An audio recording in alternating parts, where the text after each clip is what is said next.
They thought the rifle was a prop until the commander stopped mid-sentence and stared at the long black case on the table. Someone laughed and said it looked like a toy. She did not smile. She simply met his eyes and said, "You think that is a toy? That is a Barrett 50. The room went silent because the range card beside it showed a number none of them were prepared to believe. Asterisk, what city are you watching from today? If this story resonated with you, hit subscribe for more stories about extraordinary people. Her name was Mara Vale, and she had been invisible on purpose.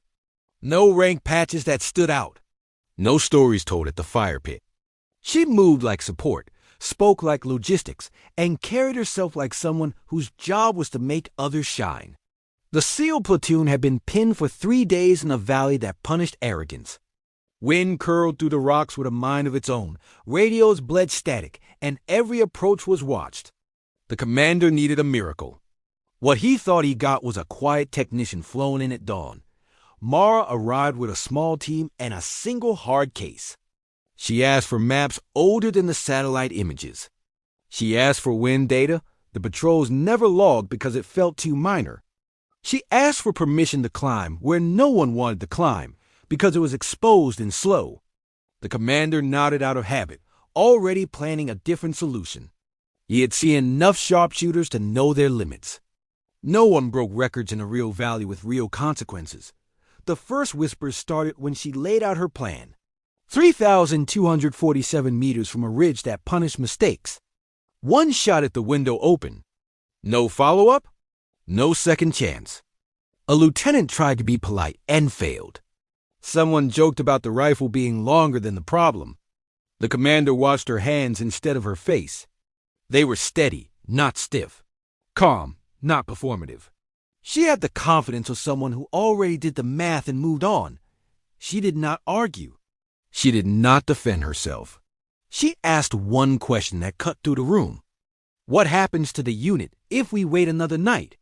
The answer was obvious and heavy.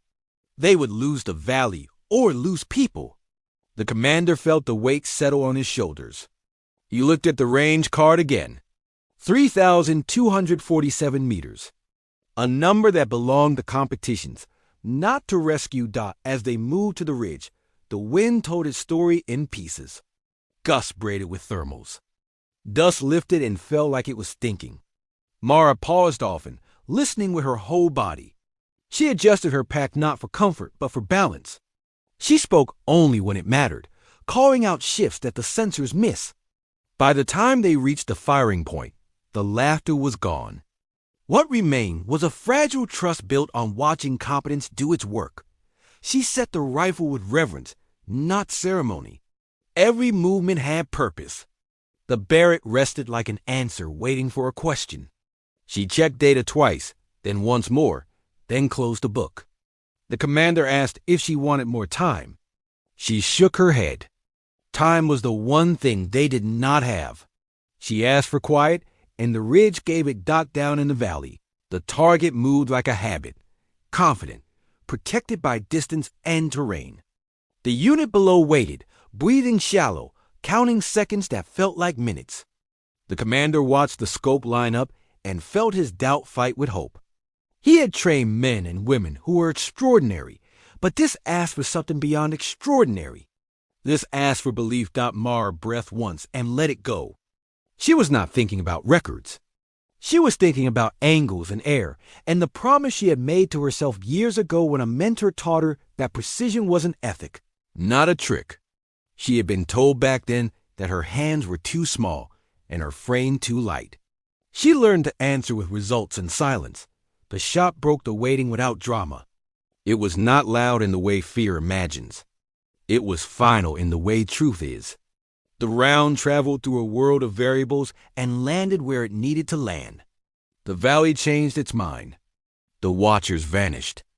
The pressure lifted like a storm deciding to pass somewhere else. For a moment, no one spoke. The commander felt his breath return to him. Radios crackled with confirmation that sounded like disbelief turned into relief. 3,247 meters. The number found its meaning not on a chart, but in the lives that would walk out of that valley.